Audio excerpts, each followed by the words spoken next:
la couleur, etc., sont autant de facteurs qui peuvent influencer votre... Elle était indispensable. On fait ce qu'on peut pour intervenir. Vous devez connaître également les statistiques. D'avoir des clarifications. Pour être honnête, c'est la simplicité quand même. Ça va beaucoup plus vite. Dès qu'on a une question, c'est tout de suite plus pratique. Moi par exemple, je suis pas très bon en espagnol et c'est vrai que parfois ça m'a aidé. Juste en posant une question, il a su m'y répondre.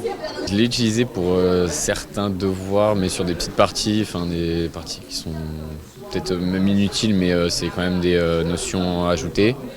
Après, l'utilisation pour faire un devoir complet, c'est quand même pas très constructif. Mais l'analyse sensorielle, vous sollicitant en tant qu'individu, elle nécessite peut-être plus encore que d'autres sciences une démarche extrêmement rigoureuse. Le danger pour moi, et c'est là où il faut qu'on éduque nos étudiants, c'est que ils utilisent ChatGPT pour répondre en fait à une problématique et qu'ils ne capitalisent pas sur l'information qu'ils vont récupérer. C'est-à-dire qu'ils répondent à une demande pédagogique, mais ils ne répondent pas en quelque sorte à un objectif d'acquisition de connaissances. Voilà. Et de toute façon, de ce point de vue-là, et c'est pour ça que ça ne m'effraie pas, le DS, devoir surveiller, restera toujours le moyen d'avoir accès en fait à une vraie connaissance de l'étudiant. Il ne pourra pas tricher. On ne forme pas ces personnes. Ces personnes sont recrutées par voie de presse, par exemple. Mais vous allez voir, on va le faire de manière extrêmement rapide. Qui sera généralement, les textes nous disent au moins 100. Alors évidemment...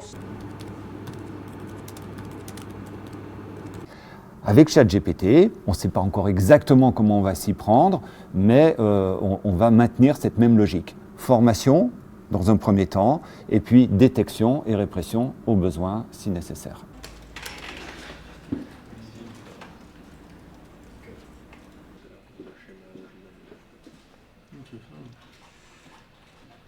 Bibliothèque de l'utilisateur. Ça, c'est un document qui est dans la bibliothèque de groupe de l'utilisateur. Ça a été retrouvé parce qu'il y a des mots en commun. L'utilisateur peut choisir d'ignorer.